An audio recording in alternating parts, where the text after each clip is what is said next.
तो पाइथन में किस तरीके से मॉड्यूल्स बनते हैं। मॉड्यूल का मतलब होता है स्मॉल ब्लॉक ऑफ कोड ना, यानी कि मॉड्यूल वाली प्रोग्रामिंग आपको सिखाने जा रहे हैं। That means how to make modules in Python. अच्छा, मॉड्यूल जो है वो एक स्मॉल ब्लॉक ऑफ कोड को बोलते हैं, ये बात आपको पता है। एक स्मॉल ब्लॉक ऑफ कोड को बोलते हैं, और इस टेक्निक को हम क्या बोलते हैं, डीकम्पोजिशन टेक्निक ना। डीकम्पोजिशन का मतलब होता है बड़ी प्रॉब्लम को छोटे छोटे पार्ट्स में ब्रेक कर देना, तो ये कहलाता है क्या, डीकम्पोजिशन। अच्छा, डीकम्पोजिशन में आपके पास फंक्शन कैसे बनता है पाइथन में। हाँ, फंक्शन कैसे बनेगा, function are the small block of code which returns the value. पता है ना ये सब बातें, ठीक है। विच रिटर्न्स वैल्यू, जो कि मेन प्रोग्राम को वैल्यू रिटर्न करेगा।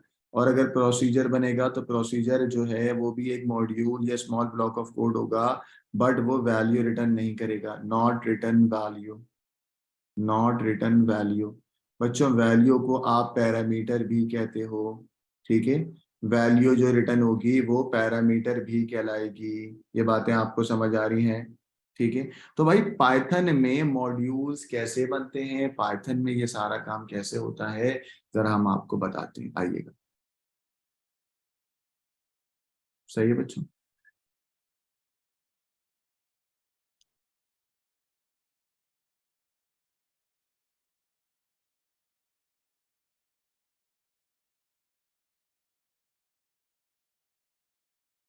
चलो,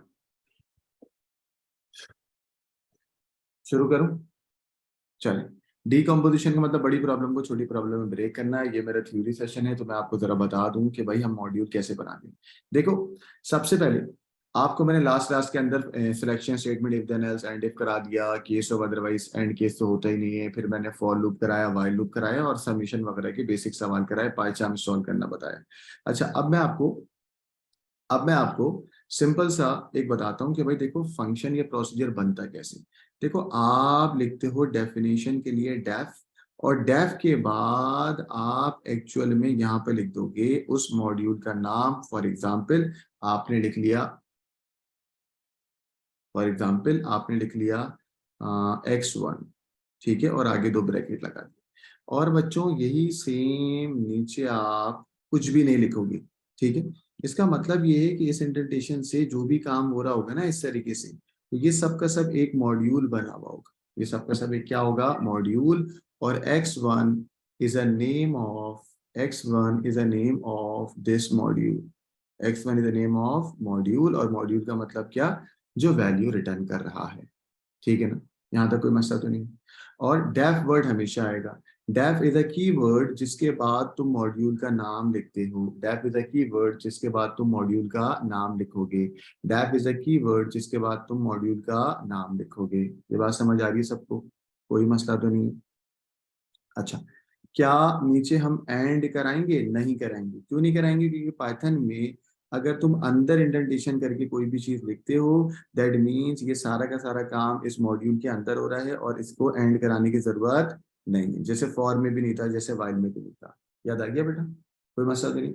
अच्छा, अब अगर आप ये डेफिनेशन लिखते हो और आपने कुछ रिटर्न नहीं करवाया, अगर आप कोई वर्ड रिटर्न नहीं लिखते, तो एक्चुअल में ये एक मॉड्यूल है या ये एक प्रोसीजर है, या ये मॉड्यूल है या ये एक प्रोसीजर है। अगर आप इसी डेफिनेशन को, इसी मॉड्यूल को, यानी कि x1 नाम की जो एक मॉड्यूल है, इसको तुम अगर यहाँ पर रिटर्न करवा देते हो, रिटर्न, और यहाँ लिख देते हो n, तो एक्चुअल में वो मॉड्यूल जो रिटर्न कराता है वो बन जाता है फंक्शन। तो ये क्या बन जाएगा बच्चों, फंक्शन। क्यों बन जाएगा? क्योंकि फंक्शन एक ऐसा मॉड्यूल होता है जो वैल्यू रिटर्न करवाता है अपने मेन पार्ट ऑफ प्रोग्राम को। किसको? अपने मेन पार्ट ऑफ प्रोग्राम को। ये बात सबको समझ आ रही है? कोई मसला है? माइक अनम्यूट करके बताओ, फंक्शन प्रोसीजर समझ आ रहा है? रिदा, शामिर, उमर, अंजिल। चलो,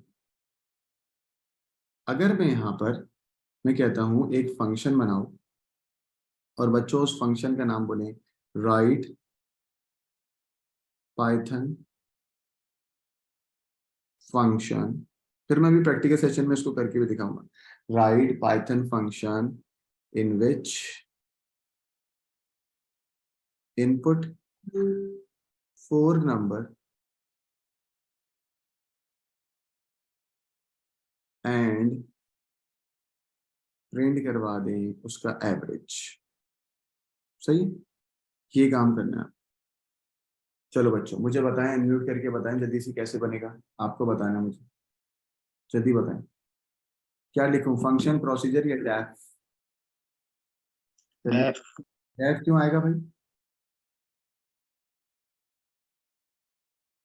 डेफ इज अ फंक्शन जो बताता है कि भाई फंक्शन कैसे बनाना है। अच्छा, डेफ से पहले अगर तुम ये एक्स लिखोगे ना, तो एक्चुअल में ये एक्स बच्चों ग्लोबल वेरिएबल होगा, ये याद रखिएगा। अगर तुम एक्स लिख देते हो डेफ से पहले, या कुछ भी वेरिएबल को तुम डेफ के ऊपर जो भी यूज करोगे, तो वो ग्लोबली एक्सेस होगा, हाँ वो ग्लोबल वेरिएबल होगा, ये याद रखिएगा। ग्लोबल लोकल का मतलब समझते हैं ना आप लोग? चलें, तो बच्चों आपने यहाँ लिख दिया डेफ। डेफ के बाद उस फंक्शन का नाम आपने लेट सपोज बोल दिया एवरेज। क्या बोल दिया बेटा? एवरेज। अब अगर कोई पैरामीटर आप कोई लेके आ रहे होगे तो उसको इन ब्रैकेट के दरमियान रख देना, अगर कोई पैरामीटर आ रहा है। और अगर कोई पैरामीटर नहीं आ रहा तो एक्चुअल में ब्रैकेट ओपन और ब्रैकेट क्लोज। यहाँ तक कोई मसला है? उसके बाद बच्चों लाजमी है कि आप दो ये लगाएंगे। ठीक है, तो मेरा आपसे सवाल है Rayan, what is the name of this function? Average. Average. क्या है बेटा? एवरेज। अब मैं आपको कहता हूं रैयान, आप तीन पैरामीटर, चार चार नंबर हैं, तो चार पैरामीटर को कॉल कर रहे हैं। पहला पैरामीटर, पैरामीटर हमेशा ब्रैकेट में आता है ना, पहला पैरामीटर हमने बोल दिया num1। num1, num1 comma num2 comma n3, ये n3 और n4, ये चार पैरामीटर कंसीडर हो गए। ठीक हो गया, ये चार पैरामीटर हैं जो कि वैल्यू ट्रांसफर कर रहे होंगे, पास कर रहे होंगे। ठीक है, अब बच्चों आपको सम निकालना है। क्या निकालना है बेटा? सम। तो सम को इस डेफिनेशन के बाहर कर देते हैं, ठीक है, यहाँ पर, ताकि ग्लोबल और लोकल का भी आपको कॉन्सेप्ट समझ आए। बच्चों ये तुम्हारा एक पैरामीटर, ये तुम्हारी एक बॉडी है, ये तुम्हारी ये वाली बॉडी है। मैं इस लूप से, इस बॉडी से बाहर एवरेज को कर देता हूँ 0, ग्लोबल वेरिएबल असाइन कर रहा हूँ ताकि तुम्हें ग्लोबल का भी कॉन्सेप्ट आ जाए। हम यहाँ पर बोल दें कि बच्चों एवरेज, क्या हो गया, एवरेज नाम का एक वेरिएबल ले लो जिसको 0 से असाइन कर दो, सम नाम का एक वेरिएबल ले लो जिसको 0 से असाइन कर दो। ठीक है बच्चों, सही। चलो, अब इस डेफिनेशन के अंदर तुम क्या करने वाले हो? सम करने वाले हो। ठीक है, तो तुमने बोला सर सम इक्वल्स टू, सम में क्या आएगा जल्दी बताओ? n1 variable plus n2 variable plus n3 plus n4, ये सब सम में आ गया। फिर आप एवरेज फाइंड करोगे, ये सब आपको आता है। एवरेज इक्वल्स टू क्या? सम को डिवाइड कर दूंगा किससे बेटा? 4 से। ये आपने आपने इधर कर दिया। बच्चों अब मैं एक वर्ड लिखने वाला हूँ रिटर्न। रिटर्न क्यों लिखने वाला हूँ जल्दी बताओ, बताओ रिटर्न क्यों लिख रहा हूँ? एवरेज। अबे रिटर्न लिख क्यों रहा हूँ?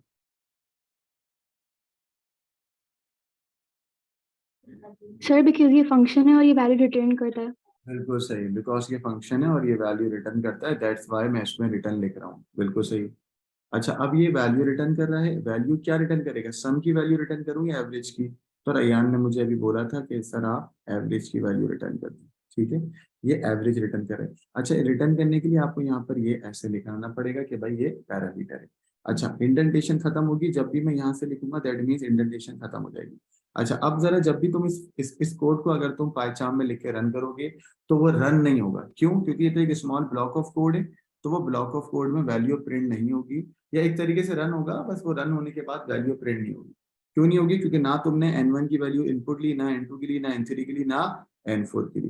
तो आइए बच्चों, ये एक जो तुमने मॉड्यूल बनाया है, उस मॉड्यूल को मैं फंक्शन का नाम दे चुका हूं।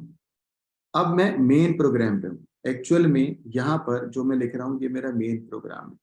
ठीक है, समझाने के लिए मेन प्रोग्राम में मैं लिखता हूँ n1 equals to, n1 equals to, बच्चों इनपुट ले रहा हूँ। इनपुट कैसे लेते हैं? इंटीजर, इंटीजर के बाद फिर आएगा इनपुट। ठीक है, एंटर योर नंबर, सही है ना? तो मैं बगल लंबी करे आगे चल रहा हूँ। ठीक है, फिर मैं n2 इनपुट ले लूंगा, इंटीजर इनपुट। लड़कों से बात पता है ना? कोई मसला तो नहीं है? अब जल्दी से मुझे बताइएगा जब तक मैं लिख रहा हूँ, ये जो मैं n1 n2 n3 n4 input ले रहा हूँ, ये मॉड्यूल यानी कि डेफिनेशन में ले रहा हूँ या मेन प्रोग्राम में ले रहा हूँ?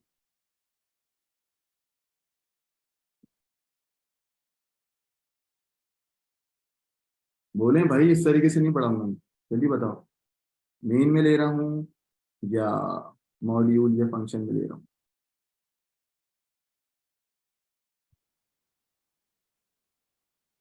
पता ही नहीं किसी को है बच्चों? बेटा यहाँ देखें, ये एक मॉड्यूल या फंक्शन या प्रोसीजर फंक्शन है ना, इसके अलावा जब ये यहाँ पर आ गया और इंडेंटेशन सेम हो गई तो ये तो main main part of program हो गया ना, ये तो मेन कोड हो गया ना। ये बात समझ आई है सबको? बच्चों ये समझ आ रहा है नहीं आ रहा? आ रहे। आ रहा है ना? क्योंकि इंडेंटेशन की वजह से आपको पता लग गया कि यहाँ पर ये इंडेंटेशन जो है वो मेन प्रोग्राम की शुरू हो गई। Got it? क्लियर है बच्चों? तो एक्चुअल में ये जो n1 है ना, ये यूजर इनपुट देगा और ये यहाँ जाके पैरामीटर की वैल्यू पास कराएगा। ये n2 जो तुम यहाँ इनपुट लोगे वो ये यहाँ जाके पैरामीटर की वैल्यू पास कराएगा।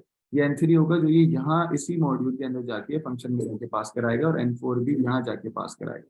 ये समझ आए चारों पैरामीटर मैंने कैसे इनपुट लिए बेटा?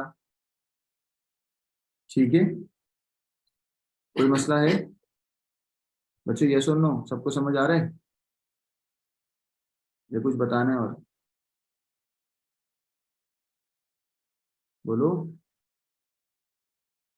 अच्छा, अब मैं आपसे कहता हूं कि आपका फंक्शन का नाम क्या है बच्चों? जल्दी बताओ, फंक्शन का नाम क्या है? एवरेज। तो अब देखना मैं कैसे करूंगा। मैं यहीं पर बोलूंगा कि भाई टेम्पररी वेरिएबल को एक लेता हूं जिसमें मैं इस फंक्शन को कॉल करता हूँ। चाहिए फंक्शन कॉल करूं बेटा? तो फंक्शन कॉल कैसे होगा? फंक्शन का नाम क्या है? एवरेज। और एवरेज के अंदर पैरामीटर आपके कौन से हैं? n1, n2, n3, n4, ये चार पैरामीटर है। तो एक्चुअल में जो मुश्किल चीज है, जो आपको समझ एक बात अभी नहीं आ रही कि भाई कंप्यूटर के अंदर ये वाला डेफिनेशन वाला पार्ट रन तो अभी तक हो ही नहीं रहा है। ठीक है, अभी क्या होगा, यूजर ने आपको n1 में एक वैल्यू इनपुट ले ली, n2 में एक वैल्यू इनपुट ले ली, n3 में एक वैल्यू इनपुट ले ली, n4 में एक वैल्यू इनपुट ले ली। उसके बाद वो कह रहा है टेम्पररी वेरिएबल में एक फंक्शन कॉल हो रहा है, उस फंक्शन में n1 n2 n3 n4 भेज देना। फिर वो जाएगा इस कोड के अंदर। आया समझ में? आया समझ में? यानी कि सबसे पहले ये एवरेज इक्वल टू 0 रन होगा कंप्यूटर के अंदर, सम इक्वल टू 0 रन होगा, ये वाला पार्ट रन ही नहीं होगा। फिर वो n1 लेगा, n2 लेगा, n3 लेगा, n4 लेगा, फिर वो जब यहाँ पर तुम कॉल करोगे ना, तो जाके वो यहाँ से एवरेज को पूरा कैलकुलेट करके एवरेज की वैल्यू रिटर्न करके तुम्हें टेम्प में दे देगा। ये बात कितनों को समझ आई है बच्चों? कितनों को ये वाली बात समझ आ गई है? अब तुम्हारा आंसर टेम्प के अंदर हो गया है तो तुम प्रिंट करवा दोगे ब्रैकेट में, क्या प्रिंट करवाओगे बेटा? टेम्प। सही है। अब एक बच्चा जरा माइक अनम्यूट करे, मैं उससे सवाल पूछूं। चलिए बच्चे, सवाल में ये वाला जो मैंने सेगमेंट हाईलाइट किया हुआ है, सही है, ये कब कॉल हो रहा है? कहां पर कॉल हो रहा है? जल्दी बताओ। कंप्यूटर तो इसको रन नहीं कर रहा था, कंप्यूटर ने कब कॉल करा? आपने इसको कब कॉल करवाया?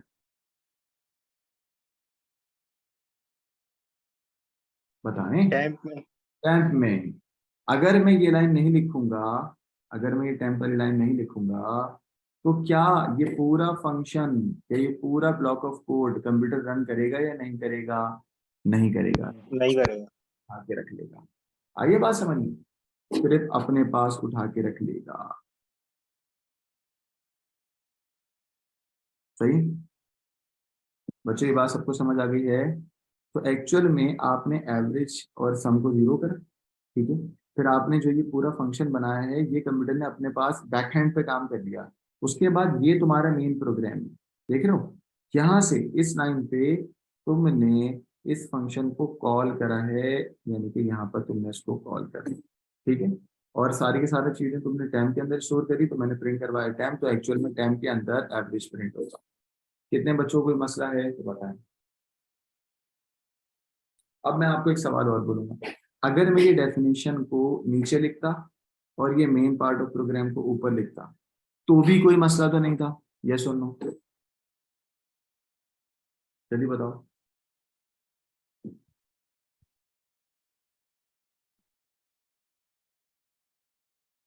चलो आगे, चलें इसका स्क्रीनशॉट ले लें, इसका स्क्रीनशॉट ले लें। फिर बच्चों फैक्टोरियल वाला एक प्रोग्राम है, वो भी मैं आपको थ्योरी में समझाता हूँ, एंड देन मैं आपको उसका प्रैक्टिकल सेशन करके दिखाऊंगा। एक ये वाला करके दिखाऊंगा, ठीक है, किस तरीके से रन होता है, और एक फैक्टोरियल, या डायरेक्ट फैक्टोरियल करवाऊँ, जल्दी बताएं। पहले मैं थ्योरी बता देता हूँ ना इसकी। चलिए बेटा, मैं आपसे यहाँ पर एक और सवाल कह रहा हूँ, मैं कह रहा हूँ कि ना बिल्कुल आपको एक फंक्शन बनाना है, फंक्शन फॉर फैक्टोरियल, यानी कि आपको एक्चुअल में उस नंबर का क्या फाइंड करना होगा, फैक्टोरियल फाइंड करना होगा। बट राइट पाइथन कोड, आप पाइथन का कोड लिखेंगे, ठीक है। मैं एक बात आपको बता दूं कि जब मैं फैक्टोरियल बनाऊंगा और फंक्शन बनाऊंगा, तो बच्चों मैं अपने पास डेफिनेशन का वर्ड रखता हूँ, डेफ, और मेरा जो फंक्शन का नाम होगा एग्जाम्पल के तौर पे वो होगा फैक्टोरियल, और कोई पैरामीटर कॉल नहीं कर रहा। तुम करना चाहो तो कर सकते हो, शुरू शुरू में कोई मसला नहीं होने वाला, ठीक है। अब इसके अंदर यहाँ पर हमने एक वेरिएबल ले लिया, उस वेरिएबल का नाम है वैल्यू इक्वल टू 1, ठीक है। फिर मैं एक नंबर बोल रहा हूँ कि नंबर आप इंटीजर हो जाओ और आप वैल्यू इनपुट दे दो। तो नंबर में हम यूजर को कह रहे हैं प्लीज एंटर नंबर जिसका तुम्हें फैक्टोरियल फाइंड करना है, ठीक है। तो वैल्यू में 1 आ गया, और नंबर में क्या आ गया, इंटीजर। अब बच्चों आप इस नंबर को एन में स्टोर कर लेते हैं ताकि कोई प्रॉब्लम ना हो, या तुम ऊपर भी एन कर सकते थे, कोई मसला नहीं।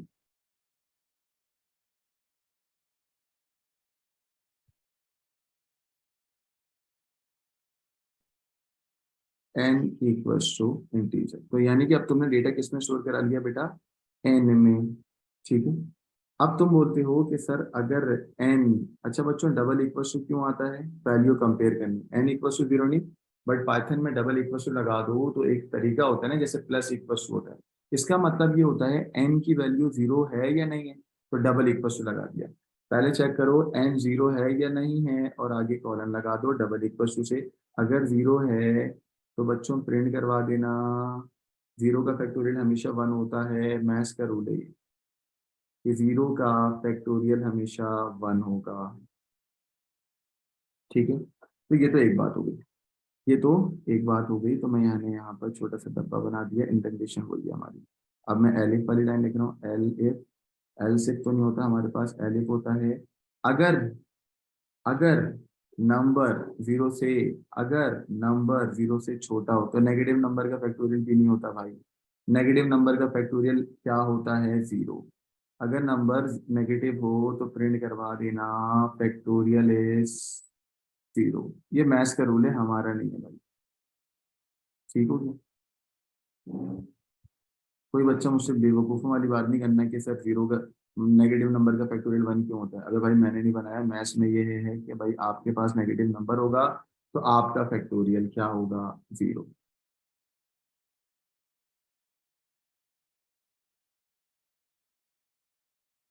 सही है ना, यहाँ तक कोई मसला तो नहीं। अब बच्चों हमेशा पॉजिटिव नंबर का फैक्टोरियल फाइंड होता है, तो पॉजिटिव नंबर के लिए मैं तो एल्स में लिखूंगा, एल्स, एल्स का मतलब ही क्या होगा, नंबर 0 ना हो। एल्स का मतलब ही क्या होगा, नंबर 0 ना हो और नंबर नेगेटिव ना हो, तभी आप एल्स में जाओगे ना। तो बच्चों एल्स में मैं बोलूंगा वाइल का लूप लगा के कि आप काम करते रहें जब तक नंबर की वैल्यू 0 से बड़ी रहे, ठीक है। यानी कि मैं वैल्यू को -1 कराऊंगा, तभी तो वैल्यू 0 कर रहा हूँ। और जो तुम्हारी वैल्यू नाम का वेरिएबल है ना, उसको बोलूंगा value equals to value multiplied by N, ठीक है। वैल्यू इक्वल्स टू वैल्यू, पहली मर्तबा मल्टीप्लाई कर दो जो भी नंबर लेके आए हो उससे, और नंबर हमेशा एक माइनस करते रहो, तो नंबर इक्वल्स टू नंबर -1। ये तुम्हारा वाइल का लूप अभी जो मैंने लगाया है ये गलत चल रहा है, क्यों, क्योंकि इंडेंटेशन अंदर नहीं है ना, इसकी इंडेंटेशन को अंदर करो, है ना बच्चों। पाइथन में सारा गेम इंडेंटेशन का होता है ना, तो ये इंडेंटेशन को ये अंदर कर दिया, अब ये लूप सही हो गया, ठीक है।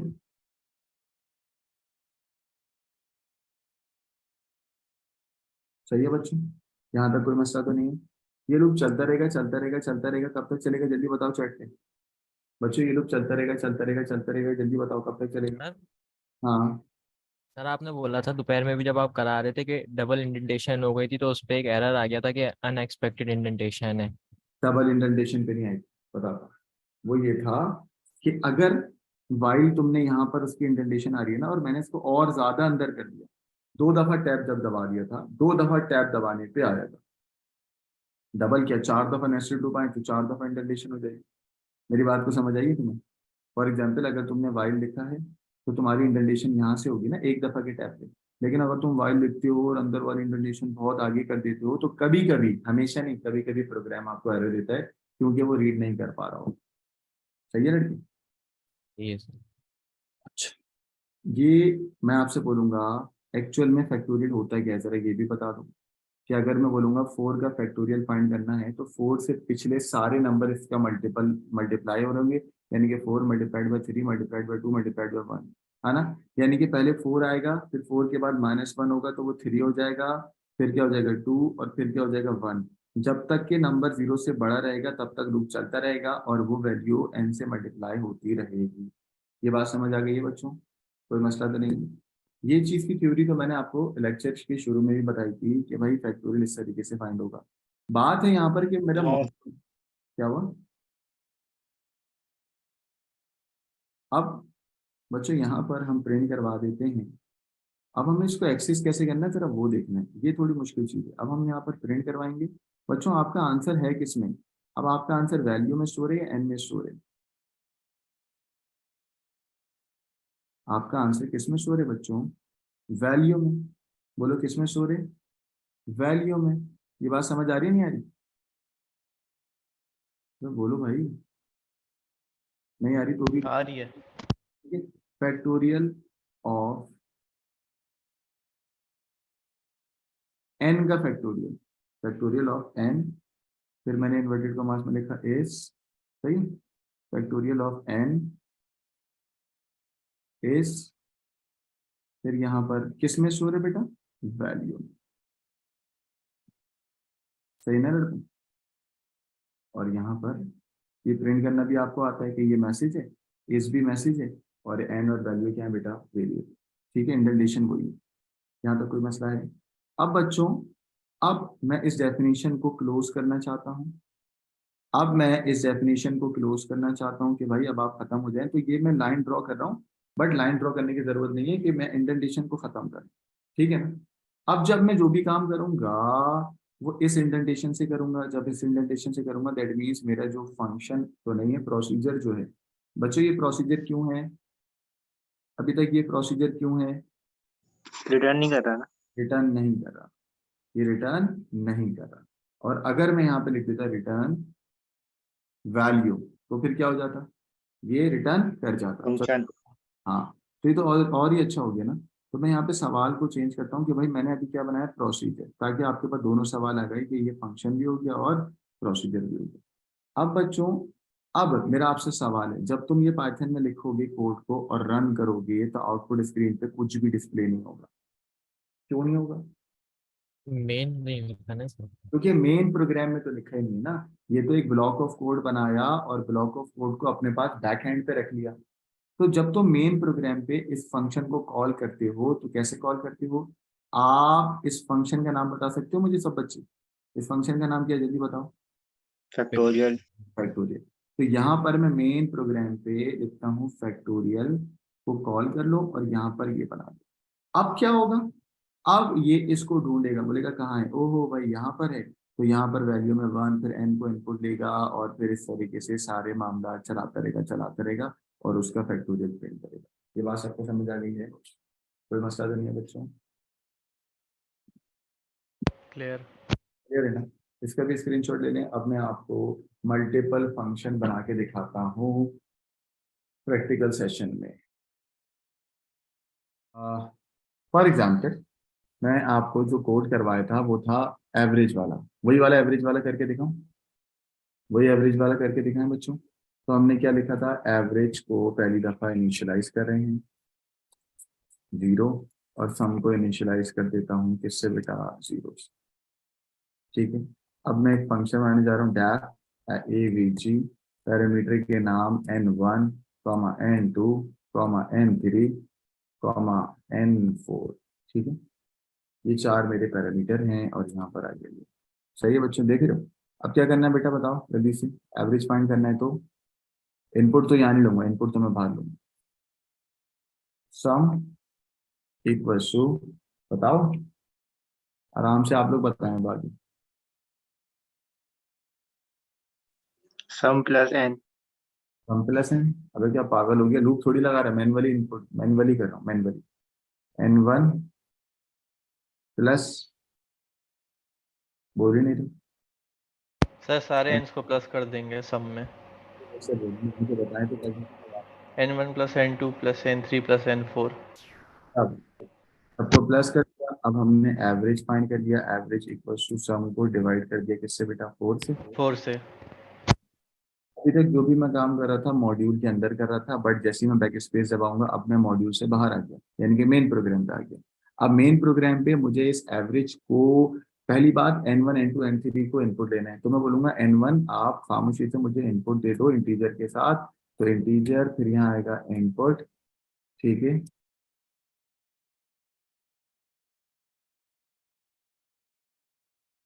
Inter first number. सही है बेटा, तो ये हो गया n1। अब मैं दोबारा में लिख रहा, मैं तो कॉपी पेस्ट करूंगा। सही है,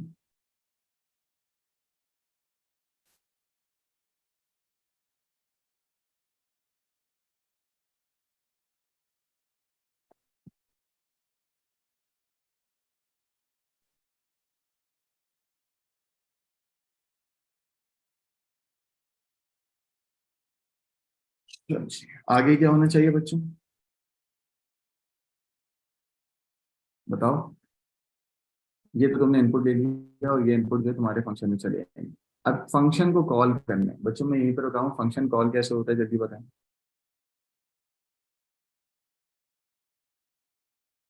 फंक्शन कॉल कैसे होगा बताएं। तो एवरेज लिखकर ब्लैंक। हाँ, एवरेज लेके ब्लैंक या उस पैरामीटर के नाम, अगली बात समझ। ठीक है, तो आप बोलेंगे सर अगर आप एवरेज लिखते हैं तो पैरामीटर नहीं आ पाएगा, तो मैं कहता हूँ यार एक और वेरिएबल ले लो, उसका नाम कर दो टेम्प। ठीक है, टेम्प कर दो टेम्प। ठीक है, टेम्प के अंदर कॉल कराते हैं किसको, एवरेज नाम के फंक्शन को। एवरेज के अंदर 4 पैरामीटर रखो, n1 सही, comma n2 comma n3 comma n4। ठीक है, ये एक्चुअल में टेम्प में तुमने रख दिया। अब तुम प्रिंट करवा दो किसको, किसको, एवरेज को या टेम्प को, टेम को।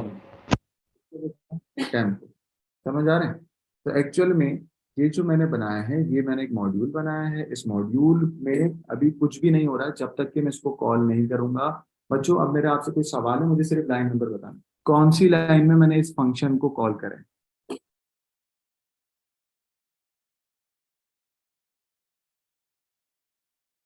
सर 14। जी, नंबर 14 में मैंने एवरेज को कॉल करके एक वेरिएबल में स्टोर कर दिया, उस वेरिएबल का नाम क्या है, टेम।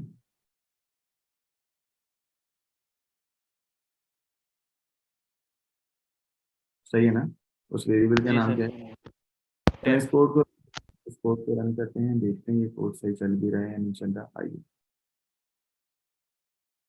ये रन का हमारा बटन होता है, मैंने इस कोड को रन किया, लिखा हुआ है आउटपुट स्क्रीन में इंटर फर्स्ट नंबर, तो पहला नंबर है 4, दूसरा भी मैं एंटर कर रहा हूँ, मैं यूजर बन के टेस्ट कर रहा हूँ, दूसरा इनपुट कर रहा हूँ 4, तीसरा भी इनपुट कर रहा हूँ 4 और चौथे भी इनपुट करूंगा 4। तो बच्चों मैथमेटिक्स वाले बच्चे बताएं एवरेज क्या आएगा, 4 ही आएगा।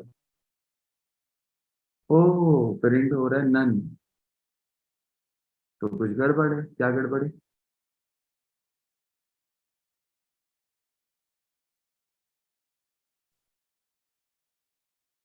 मैं बताऊं क्या गड़बड़ है, बच्चों आप लोग देखें, मिल गई मुझे गड़बड़, बहुत बेसिक गड़बड़ है।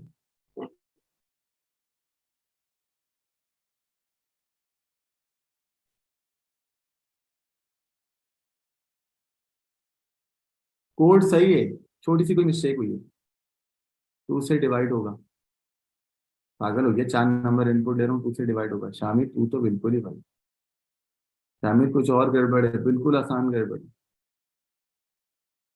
बच्चों एवरेज क्या है, मॉड्यूल है या वेरिएबल?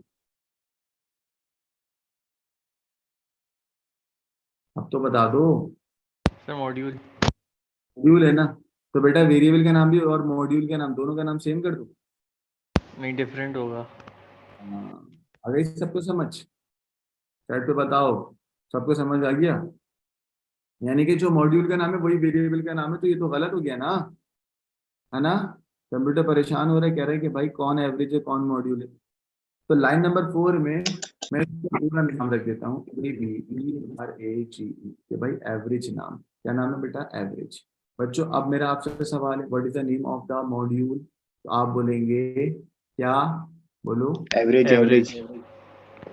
और AVG क्या है, वेरिएबल का नाम। तो यहाँ पर लाइन नंबर 13 में मैं क्या चेंज करने वाला हूँ, बताएंगे मुझे? एवरेज एवरेज कर कर देंगे। दूंगा। फंक्शन का नाम एवरेज, ठीक है ना? चलो आप कोड को रन करते हैं। चलो 4 फिर 4 फिर 4 फिर 4, तो प्रिंट होना चाहिए क्या, 4। फिर ना ना क्या,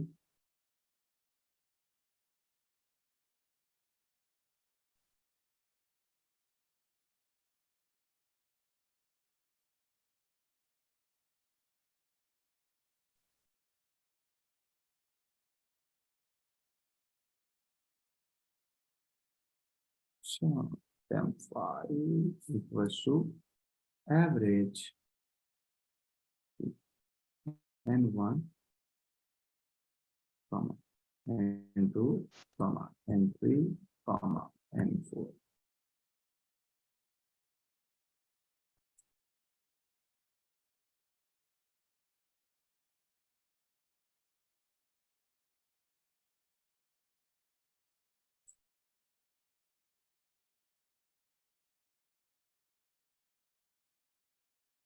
फिर ना आ गया, मैंने क्यों आ रहा है भाई?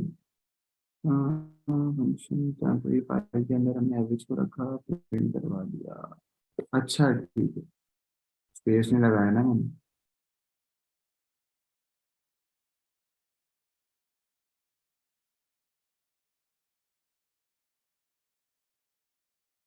एवरेज इक्वल से 0, सम इक्वल से 0, एवरेज।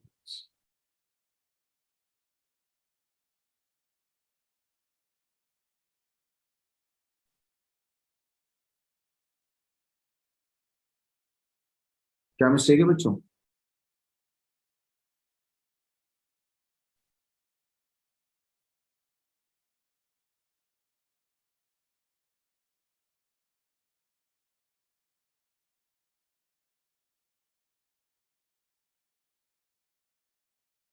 डेटा की टाइप डिफाइन नहीं है क्या? n1 इंटीजर है,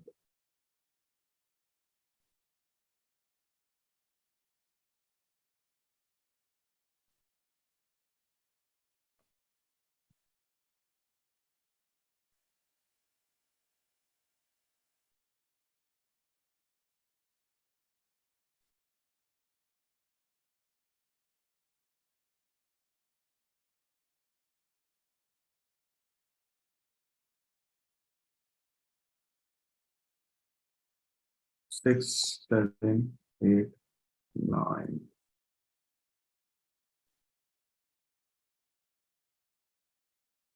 ऐसे कैसे हो सकता है?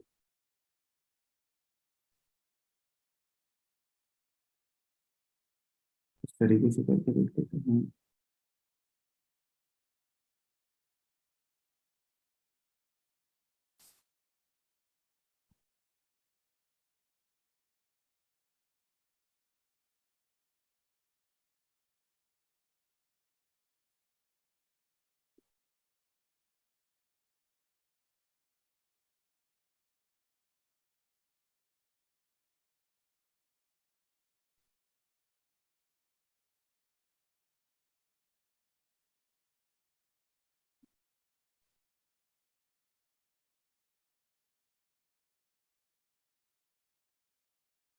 ठीक है।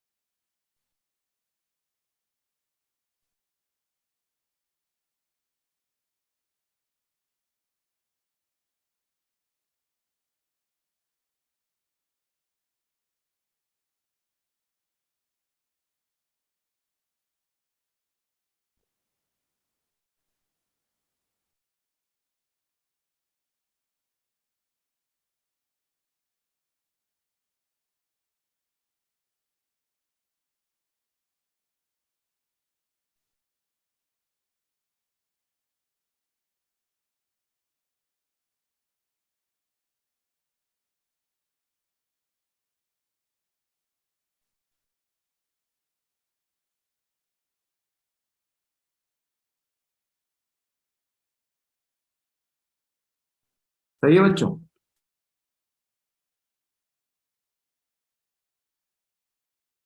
लड़कों ये बात समझ आ गई। मैंने क्या करा, मैंने पर प्रिंट करवा दिया इसी बॉडी के अंदर एवरेज। ठीक है, सही है। असल में मैंने यहाँ पर ये जो टी वाले चक्कर था ना, इस टी वाले चक्कर को मैंने खत्म कर दिया।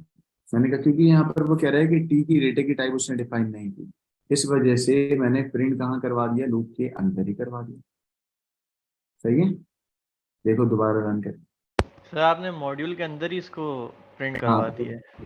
ठीक, मैंने मॉड्यूल प्रिंट, क्योंकि जब मैं ये कर रहा हूँ ना, ये जब मैं यहाँ पर बाहर इस की को प्रिंट करवा रहा हूँ तो वो उसको आइडेंटिफाई नहीं कर पा रहा ना। समझे बात। जी सर। आइए पहला नंबर लेते हैं 5, दूसरा लेते हैं 6, फिर लेते हैं 5, फिर लेते हैं 7। तो बच्चों प्रिंट हो गया मॉड्यूल के अंदर ही, क्या प्रिंट हो गया, 5.75। ठीक है, 5.75। सही है। अब देखो मैं आपके सामने और चेंजेस कर रहा हूँ। अगर मैं टी को हटा ही देता हूँ और डायरेक्ट इस तरीके से फंक्शन को कॉल करता हूँ, तब रन होगा? होगा, बिल्कुल होगा, क्योंकि मैं तो मॉड्यूल के अंदर ही कर रहा हूँ ना, 6, 7, 8 और 7। सही है ना। तो वो जो पैरामीटर के अंदर एक वेरिएबल के अंदर वैल्यू स्टोर करके कर रहा था, उसमें वो जो टी है ना, टी, वो आइडेंटिफाई नहीं कर पा रहा था कि मेरे अंदर क्या है, इंटीजर है, रियल है या क्या है। समझ आइए बच्चों बात, कोई सही मसला है तो सर, नहीं? समझ गया। चलें आगे। चलिए। अब हम फैक्टोरियल वाला कोड रन करें।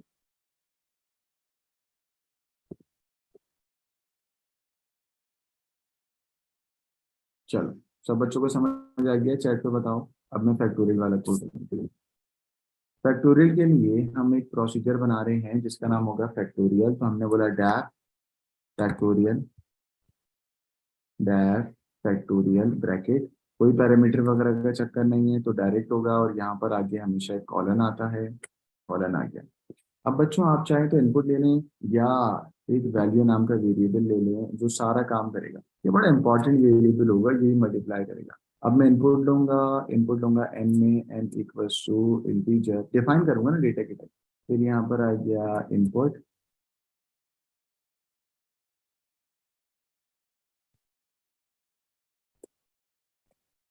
Inter number two find factorial.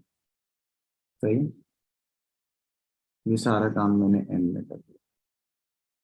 चाहिए बच्चों। अब मैं बच्चों मुझे बताओ, मैं इफ लगाऊंगा दो चीजें। अगर तुम्हारा एन 0 हो तो फैक्टोरियल 0 का क्या होता है, 1। तो मैं यहाँ पर बोलूंगा if if N double equals to 0। अगर एन में 0 है तो प्रिंट करवा देना फैक्टोरियल इज 1, है ना। 0 का फैक्टोरियल क्या होता है, 1।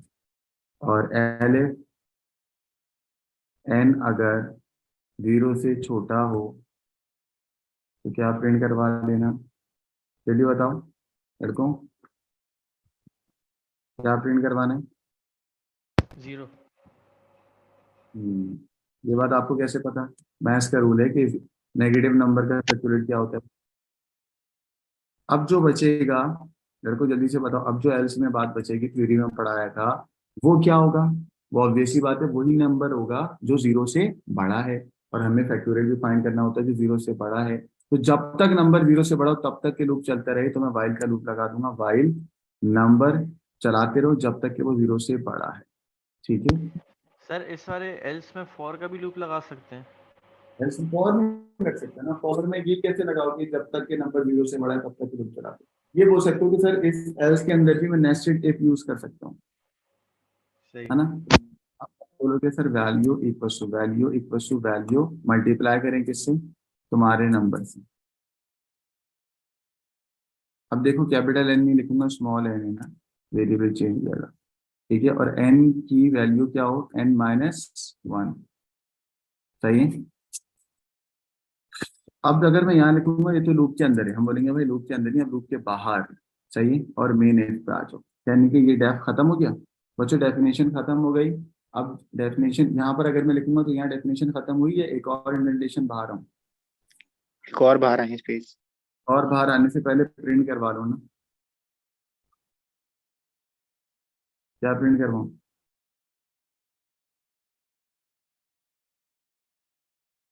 क्या प्रिंट करवाऊँ बेटा, एक अच्छा सा मैसेज प्रिंट कराते हैं, फैक्टोरियल ऑफ कॉमा, किसका फैक्टोरियल, एन का, क्या है मैसेज इस, फिर दोबारा। बच्चों आपका फैक्टोरियल किस में स्टोर है, जल्दी बताओ, अभी थ्योरी में पढ़ा था, फैक्टोरियल किस में स्टोर है, एन में वैल्यू। या वैल्यू नाम के वेरिएबल में, ठीक है। ये तुमने ये करा, अब मैं, मेरी इंडेंटेशन बाहर आ गई बच्चों, अब ये मैं फंक्शन को कॉल कर रहा हूँ। तो बच्चों कौन सी लाइन में मैंने फंक्शन ही मॉड्यूल कॉल करा है या प्रोसीजर कॉल करा है, लाइन नंबर 18, 18। ठीक है। जरा देखने कोड,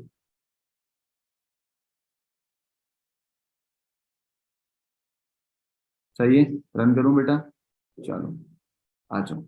वही लाइन नंबर 3 पे लिखा हुआ है ना, नंबर दें जिसका फैक्टोरियल फाइंड करना है। तो बच्चों 4 का फैक्टोरियल में देता हूँ, 4 का क्या होगा, 4 3 12 और 12 टू द, 24। आ गया 24। अब यहाँ पर वो एक चीज नहीं पहचान पा रहा, कह रहा है फैक्टोरियल ऑफ 0 इज 24, यानी कि उसने मेरे इस एन को नहीं पहचाना, है ना।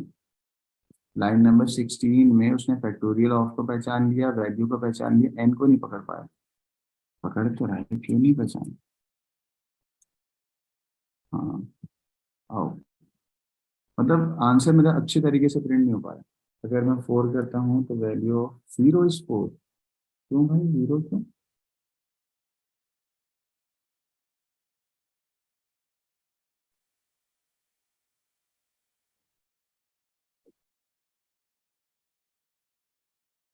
फिर दोबारा ये वेरिएबल क्यों नहीं बता रहा हूँ,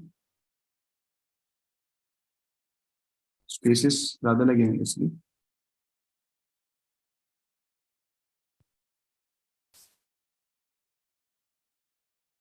सर हर नंबर पे 0 आ रहा है, यस हर नंबर पे 0 आ रहा है, क्यों आ रहा है, गलत है ना, एन आना चाहिए।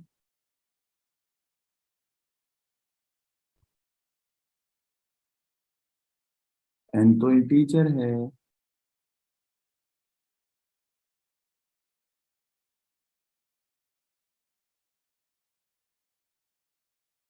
अगर नंबर 0 से बड़ा है तो फिर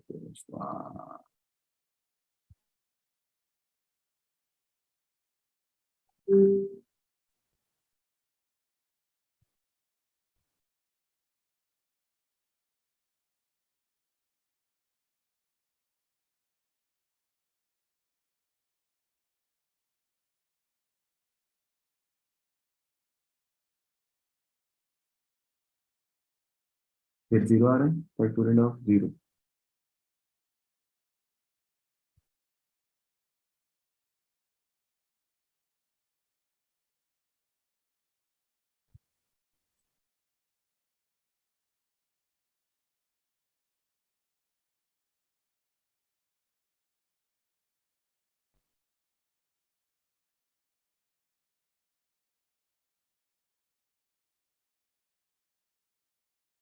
फिर 0 आ रहा है, बच्चे 0 क्यों आ रहे हैं,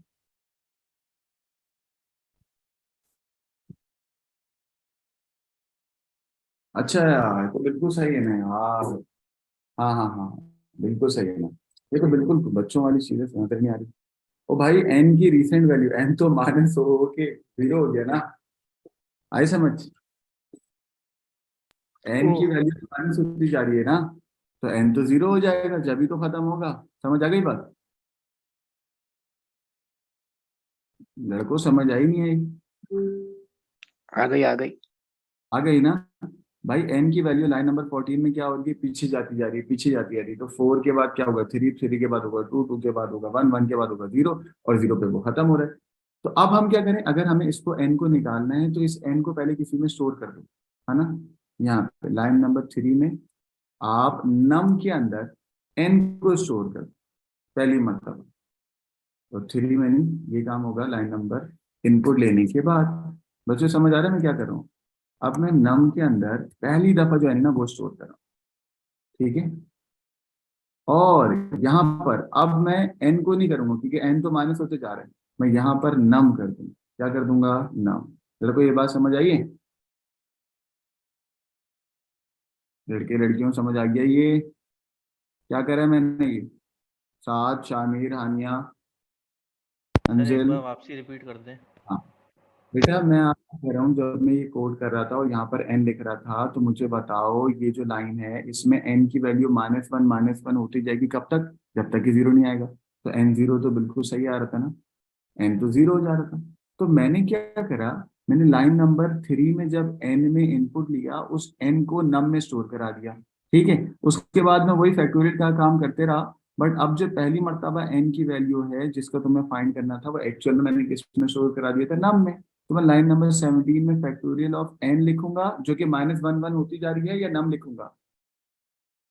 नम नम लिखूंगा। क्यों लिखूंगा नम? क्योंकि मैंने लाइन नंबर 4 में उस एन को किस में स्टोर करा दिया था, नम में। नम है। सही है ना? सही है सर। अब मैं इसको रन करता हूँ, आइए। चलो, जब मैंने रन किया कह रहा है 4 का फैक्टोरियल, मैंने कहा यस। देख रहे हो आप बच्चों, अब ये 4 क्यों आया बता सकते हो कोई मुझे? क्योंकि मैंने यहाँ पर एन प्रिंट नहीं करा। क्या प्रिंट करे? नम नम। और नम क्या है? फर्स्ट नम जो है एन वैल्यू की ऑफ वैल्यू एन। फर्स्ट। हाँ, फर्स्ट वैल्यू ऑफ एन है। सही है ना? सबको समझ आ रहा है बच्चों? अगर मैं यहाँ पे एन लिखता हूँ तो दोबारा 0 आएगा, यस और नो? आएगा, क्यों 0 आएगा। आएगा? क्योंकि क्योंकि आपने एन वाइल के माइनस वन है। लूप में -1 करवाते गए हैं। सही है ना? तो बच्चों इसका स्क्रीनशॉट, और आज की क्लास को मैं यहीं पर ही खत्म कर रहा हूँ। कल की